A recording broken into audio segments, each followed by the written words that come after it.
Hello student, आज हम exercise 6.1 का क्वेश्चन नंबर 4 देखने वाले हैं।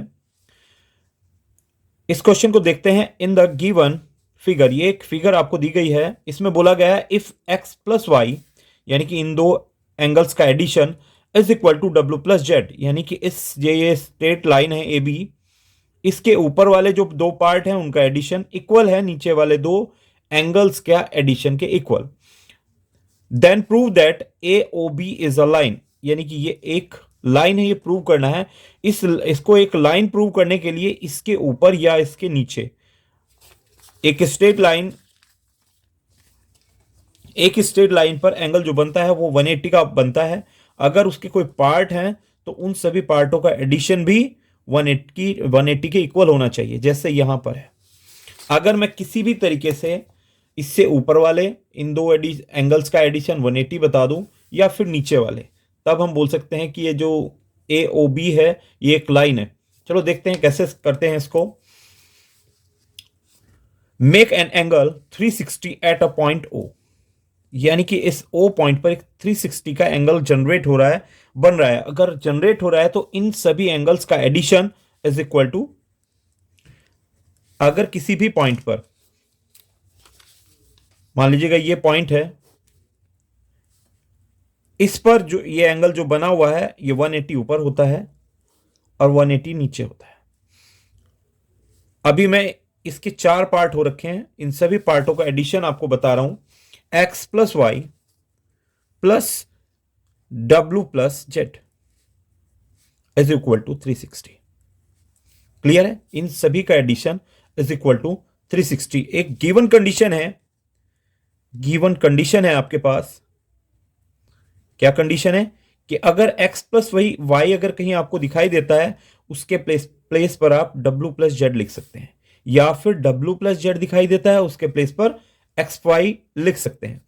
तो मैं इसके प्लेस पर यह लिखने वाला हूं x plus Y as it is. इसने क्या बोला था कि x प्लस वाई इसके इक्वल है, यानी कि इस वाले पार्ट को भी मैं x प्लस वाई ही लिख रहा हूं इज इक्वल टू 360। अब देखिएगा 2x एडिशन किया गया is 2y is equal to 360। Common part है 2, कॉमन लेते ही आपके पास x प्लस वाई अंदर की साइड बचा हुआ है। 360 divided by 2 is equal to 180। मैंने ये प्रूव कर दिया है कि जो ऊपर के दो एंगल हैं ये इनका एडिशन 180 के इक्वल है। और गिवन कंडीशन से एक और भी बात बनती है कि x plus Y is equal to W plus Z, यानी कि ये 180 के इक्वल था, तो डब्ल्यू प्लस जेड भी 180 के इक्वल होगा। तब हम क्या बोल सकते हैं कि x and y from a linear pair, ये लीनियर पेयर है। अब लीनियर पेयर का मतलब, यानी कि जो ये वाली जो लाइन है ए ओ बी इज लाइन, यानी कि ये एक स्ट्रेट लाइन है, क्योंकि इसके ऊपर जो एंगल बन रहा है वहां भी 180 और नीचे जो बन रहा है वो भी 180। इसलिए ये जो कंडीशन है गिवन लाइन की कंडीशन है। आपका क्वेश्चन नंबर 4 हो चुका है। नेक्स्ट क्वेश्चन देखते हैं। क्वेश्चन नंबर 5 के बारे में बात कर रहे हैं। इन अ गिवन फिगर, ये आपको गिवन फिगर है, इसका फिगर इसने पहले से बना दिया था। ये क्यू है, यहां पर POQ इज अ लाइन, एक लाइन है, यानी कि लाइन पर जो एंगल बनता है वो कितना होता है 180 डिग्री का। क्लियर है? रेज OR, ये रही rays OR is perpendicular to the line PQ। इसने कहा जी ये OR लाइन है, जो रेज है ये इस वाली रेज पर परपेंडिकुलर है, यानी कि OR परपेंडिकुलर टू PQ, यानी कि परपेंडिकुलर है तो यानी कि इधर भी 90 डिग्री और इसके दूसरा हिस्सा भी 90 डिग्री। ऐसा ये जो साइन होता है 90 डिग्री का होता है। यहां 90 लिखा है और नहीं लिखा है तो आप अंडरस्टूड है, ये आप मान लीजिएगा ये 90 डिग्री है। आगे पढ़ते हैं क्या बोल रहा है। OS इज अनदर रेज, ये दूसरी रेज है, lie between the rays OP, O और P और ओ आर इन दोनों के बीच में लाई कर रही है। Then prove that angle R O S, देखो आर ओ एस कहां है, आर ओ एस ये वाला एंगल, इसके बारे में बात कर रहे हैं। R O S is equal to half part of angle Q O S minus P O S, P O S. Clear है? चलो इसको प्रूव करते हैं, देखते हैं। अब ये ओ आर ये वाली लाइन इस पर परपेंडिकुलर है, यानी कि ये वाला एंगल और ये वाला एंगल दोनों 90 डिग्री है। मैं लिख सकता हूं angle P O R is equal to 90 degree. Clear है? इसी का हाफ पार्ट करते हैं, मैं ये दूसरे वाला हिस्सा भी लिख सकता हूं यहीं कहीं कि angle Q O R is equal to 90 degree, यानी कि दोनों 90 है, ये वाला भी, इधर वाला हिस्सा भी, और इधर से ये वाला हिस्सा भी। अब देखो ये इस हिस्से के दो पार्ट बन रहे हैं, ध्यान से देखिएगा, एक ये वाला पार्ट और एक ये वाला पार्ट। तो मैं इस वाले हिस्से के दो पार्ट कर देता हूं पी ओ एस के। कौन कौन से?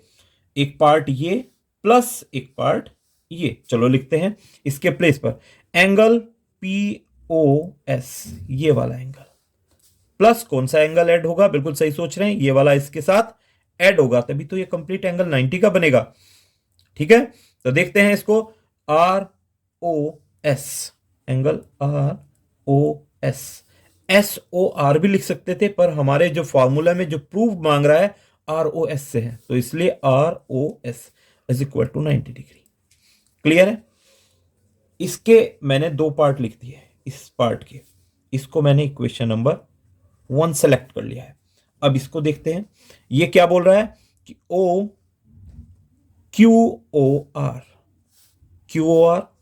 ये 90 डिग्री है। अब इसके भी मुझे कुछ पार्ट करने हैं, तो देखिएगा ध्यान से किस तरीके से हम इसके पार्ट कर सकते हैं। ये देखिएगा, अगर मैं इस पूरे ट्रायंगल से ये वाला एंगल कट कर दूं तो क्या बचेगा? ये 90 डिग्री बचेगा ना। तो यानी कि ये पूरा एंगल कौन सा है? पूरा angle Q O S minus ये कर रहा हूं, जैसे ही माइनस करूंगा तो इक्वल 90 के रहेगा, यानी कि आर ओ एस। इसके प्लेस पर मैं लिख रहा हूं Q O S minus R O S, यानी कि इस पूरे ट्रायंगल से इतना एंगल काट दिया गया, वो इक्वल उसी के रहा 90 के।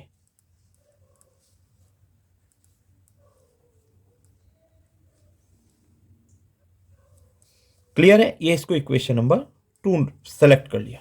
हमने देखा इसका आरएचएस और इसका आरएचएस इक्वल है फ्रॉम इक्वेशन 1 एंड इक्वेशन 2। अब देखो दोनों इक्वेशन इक्वल है, इक्वेशन 1 इक्वल इक्वेशन 2। क्यों इक्वल है? क्योंकि ये भी 90 डिग्री और ये भी, इसकी वैल्यू भी 90 डिग्री, यानी कि ये वाला पार्ट भी, इसके आरएचएस दोनों के बराबर हैं, तो एलएचएस भी इक्वल होंगे, यानी कि बराबर होंगे P O S plus R O S is equal to angle Q O S minus R O S. Clear है? आर ओ एस ने आर ओ एस को देखा और ये इसके पास चला गया, एंगल पी ओ एस, इसने देखा कि ये मेरे जैसा ही है, तो इस आर ओ एस के पास ये शिफ्ट हो गया, नेगेटिव था, इधर आते ही पॉजिटिव है, is equal to Q O S. इन दोनों का एडिशन अगर मैं कर दूं तो angle, two part of angle R O S, angle Q O S. देखो इन दोनों का एडिशन ये लिखा गया, इस पार्ट को मैंने यही लिख दिया। अब ये पार्ट रिमाइंडर के रूप में बचा हुआ है, तो मैंने इसको रिमूव किया और दूसरी साइड लेके चला गया। क्लियर है? अब मैंने इसको यहां से रिमूव किया और इसको अपोन में भेज दिया, यानी कि angle R O S is equal to half part of angle Q O S minus angle P O S. ये हो गया आपका प्रूव और आंसर। क्लियर है? यही बोल रहा था आपको प्रूव करने के लिए, मैंने यही प्रूव कर दिया है। क्लियर है? नेक्स्ट क्वेश्चन देखते हैं नेक्स्ट वीडियो में।